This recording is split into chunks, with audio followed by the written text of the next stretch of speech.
46,199 জন পরীক্ষার্থী সেই সময়ে পরীক্ষায় অংশগ্রহণ করেছিলেন, কিন্তু রেজাল্টটা পাবলিশড হয়েছিল তদানীন্তন বিদ্যমান কোটা পদ্ধতি অনুযায়ী। সুপ্রিম কোর্ট আজকে রায় দিয়েছেন যে পুনরায় এই 46,199 জনের রেজাল্ট সুপ্রিম কোর্টের কোটার বিরুদ্ধে যে রায়টা ছিল, অর্থাৎ সিপি নাম্বার 2516/2024 কোটাকে বাতিল করে যে রায়টা দিয়েছিল, সেই রায়ের আলোকে এই রেজাল্টটা পুনরায় প্রকাশ করার জন্য নির্দেশ দিয়েছেন। এটা হলো দ্বিতীয় ডাইরেকশন।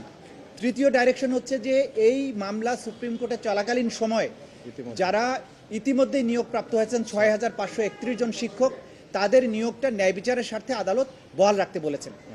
এই রায়ের মাধ্যমে কোটা পদ্ধতির ব্যাপারে বাংলাদেশে আগের যে কোটা পদ্ধতি ছিল সেটা বাতিল হলো এবং নতুন করে মেধার ভিত্তিতে নিয়োগ দেওয়ার জন্য সুপ্রিম কোর্টের আগের রায়টা পুনরায় বলবৎ করা হলো এবং ন্যায় বিচারের স্বার্থে 151 জন রিট পিটিশনারকে আবার চাকরিতে নিয়োগ করার জন্য নির্দেশ দেওয়া হলো। সেই জন্যই পুরো রেজাল্টটাকে মেধার ভিত্তিতে সুপ্রিম কোর্টের রায়ের ভিত্তিতে পুনরায় পাবলিশ করার জন্য, মেধার ভিত্তিতে পাবলিশ করার জন্য নির্দেশনা দিয়েছেন।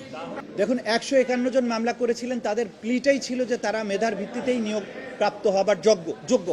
সে কারণে এই 151 জনের ব্যাপারে আদালত বলেছেন যে 151 জনকে নেয়ার ব্যাপারে কিন্তু সরকার একটা এফিডেভিট দিয়েছিলেন 3রা মার্চ 2025-এ। সুতরাং এই 151 জন মেধার ভিত্তিতেই নিয়োগপ্রাপ্ত হয়েছেন বলে ধরে নেওয়া হবে এবং 151 জনকে 60 দিনের মধ্যে নিয়োগ, সরকারের প্রতিশ্রুতি এবং সরকার যে এফিডেভিট দিয়েছেন তার ভিত্তিতে নিয়োগ দেওয়ার জন্য বলেছেন। এতে কোটা পদ্ধতির যে জাজমেন্ট যেটা আছে সুপ্রিম কোর্টের, সেই অনুযায়ী এটা নিয়োগ হয়েছে বলে ধরে নেওয়া হবে।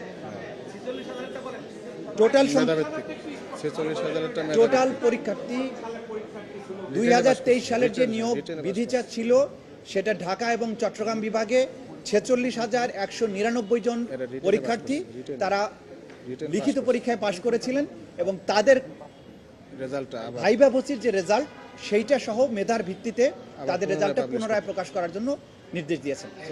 না, সবই চ্যালেঞ্জ করা যাবে না, যেহেতু এখানে সুপ্রিম কোর্ট ডিসপোজ অফ করার মাধ্যমে কিছু তাদের কমপ্লিট জাস্টিসের আন্ডারে কিছু কাজ ওনারা করেছেন। যেমন ধরেন 6,531 তারা যে নিয়োগপ্রাপ্ত ইতিমধ্যে হয়ে গেছেন মামলা চলাকালীন সময়ে, তাদেরটা বহাল রেখেছেন, কারণ এইটা যদি বাতিল করতে হয় তাহলে একটা ব্যাপক অ্যানামলি তৈরি হবে।